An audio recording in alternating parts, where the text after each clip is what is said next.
Okay, so the next thing that we're going to do is create an overall sheet which is going to show us each of the items, the cost price, sale price, profit, and then each week's sales, and then obviously the total then for the month. So to do this, what we're going to do is create a new sheet in here just by calling this sheet 5, and then we're going to rename this and we're going to say month.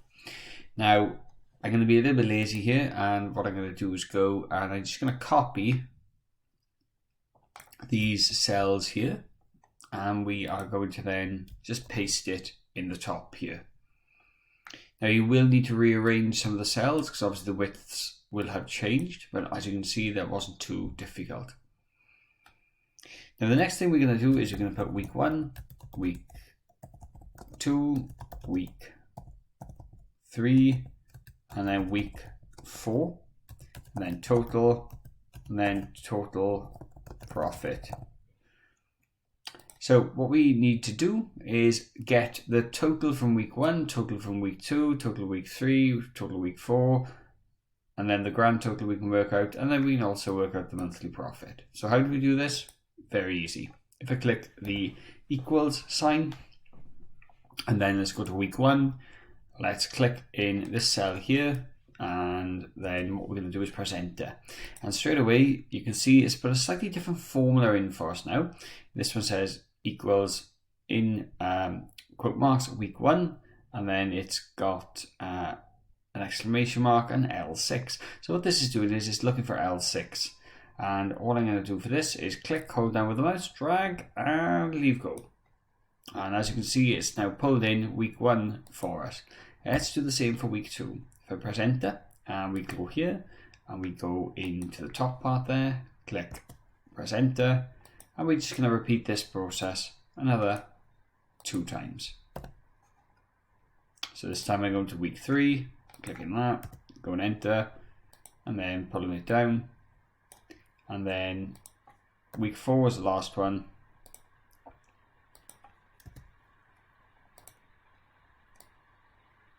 And that now has been placed in for us.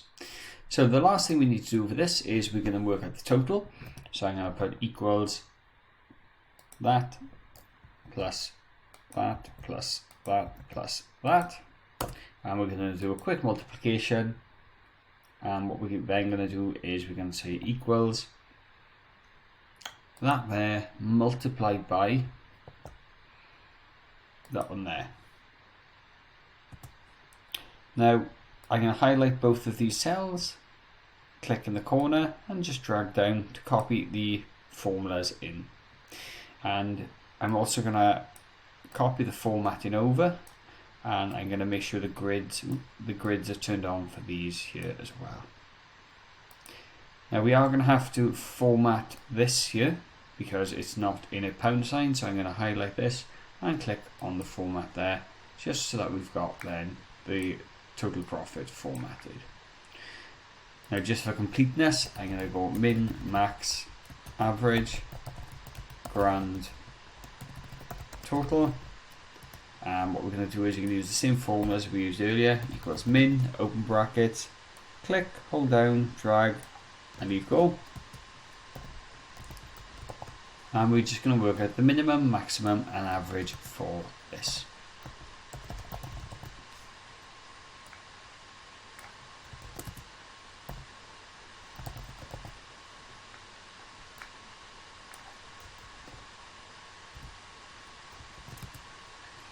And then I'm going to turn the grids on for this and just colour it so that it looks presentable.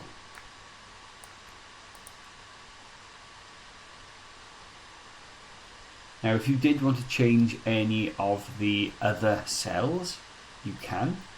So for example, I can see that one there is 126 there and 126 there. So if I just go to week 3, let's change this one down to 10. Let's change this one to 5, and then what we should have done there is you'll see now we've got different amounts, just so that we have got a variation on some of the products over the course of the 3 weeks there. So that's what you need to do now for this next task, create a month overview. If you did, or if you would have liked to add in the image, you can copy it and paste it, and then it will come over into the main cell there. And if you did want to say, as an example, put monthly overview, you could. And if you want to make it a bit bigger, we could bold it and make it a bit bigger like that to make it stand out. That there would be good for a monthly overview. So your next task is to create something like this, which is the monthly overview, so that you can see the month by looking at the 4 weeks worth of total profit.